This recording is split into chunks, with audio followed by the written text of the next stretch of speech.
नमस्कार साथियों, मैं जितेंद्र माली।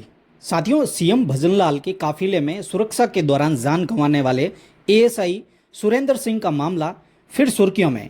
जानकारी के लिए बता दें कि बीते साल 11 दिसंबर को यह दर्दनाक हादसा सामने आया था, जहां एनआरआई चौराहे पर सुरेंद्र सिंह ट्रैफिक की ड्यूटी पर तैनात थे। इसी दौरान सीएम भजनलाल का काफिला गुजर रहा था।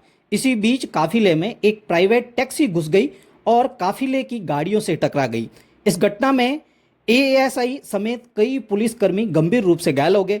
बाद में उपचार के दौरान एएसआई सुरेंद्र सिंह की मौत हो गई थी। इस कारण राज्य सरकार ने एएसआई सुरेंद्र सिंह की पत्नी को 2 करोड़ 17 लाख रुपए की सहायता राशि दी थी।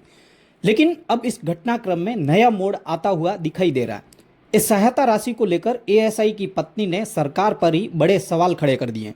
इसको लेकर एक वीडियो भी सोशल मीडिया पर वायरल हो रहा है, जिसमें एएसआई की पत्नी सवाल उठाते हुए कह रही हैं कि मुख्यमंत्री जी की ओर से अलग से कोई मदद नहीं मिली है। जो सहायता राशि मिली है वह तो पुलिस विभाग के नियम के अनुसार मेरे पति के वेतन की कटौती से हुई राशि के बाद मिली है।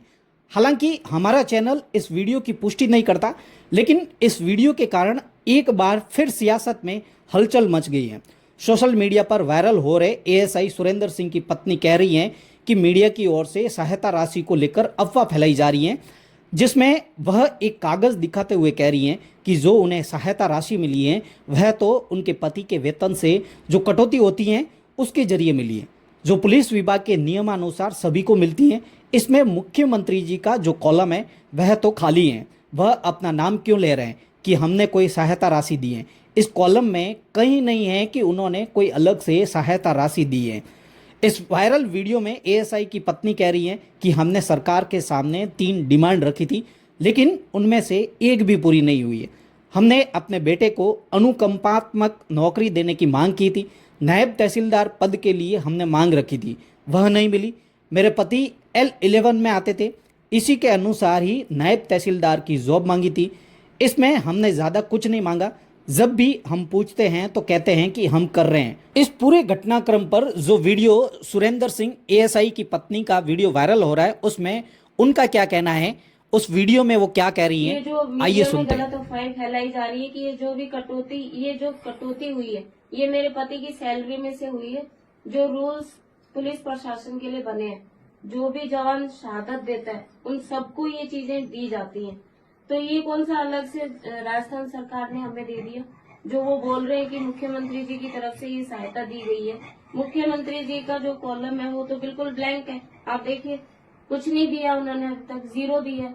तो वो अपना नाम क्यों ले रहे हैं इसके साथ में कि हमने ये सहायता राशि दी है? ये तो मेरे पति की सैलरी में से जो कटिंग हुई है वो हमें दी गई है। तो ये कोई अलग से चीज उन्होंने खुद ने सहायता नहीं की है, ये तो उनकी मेहनत का था।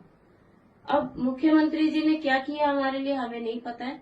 हमने 3 डिमांड रखी थी, तीनों में से एक भी पूरी नहीं हुई है। न मेरे बच्चे को अनुकंपा नियुक्ति की जो नायब तहसीलदार की जॉब थी वो मिली है। नायब तहसीलदार हमने कोई बड़ी चीज नहीं मांग ली है। मेरे पति L11 में आते थे, तो वही L11 की जॉब नायब तहसीलदार की हमने बेटे के लिए मांगी है। तो इसमें कोई हमने कुछ ज्यादा नहीं मांगा उनसे कि जब भी पूछो कि हम कर रहे हैं। हम परेशान हो चुके हैं। जो हमारी 3 मांगे थी उनकी कोई अपडेट अभी तक हमारे सामने नहीं आई है। ऐसा कुछ समय पहले भी हुआ था, तो किरोड़ी लाल जी ने ये मुद्दा उठाया था कि इनकी मांगों की अपडेट तो आप लोग दो। तो इन्होंने सबने हमें अपडेट तब दी थी जब उन्होंने मुद्दा उठाया। अब वही प्रक्रिया हम वापस चाहते हैं कि वो हमें इन चीजों की अपडेट दें कि उन्होंने क्या क्या काम किया है, क्योंकि हमें कुछ नहीं पता है कि वो क्या कर रहे हैं। ये जो सहायता के रूप में राजस्थान सरकार अपना नाम दे रही है कि ये सारा हमने दिया है परिवार को, तो ये ना दे, ऐसा ना करे। सरकार से मेरा अनुरोध है। ये सारे मेरे पति की मेहनत की जो कमाई थी, जो सैलरी थी उनकी, उसमें से कटिंग होके उनको जोड़ के हमें दिया जा रहा है। और जो राजस्थान सरकार का जो कॉलम है मुख्यमंत्री जी का, आज तक ब्लैंक है, खाली पड़ा है।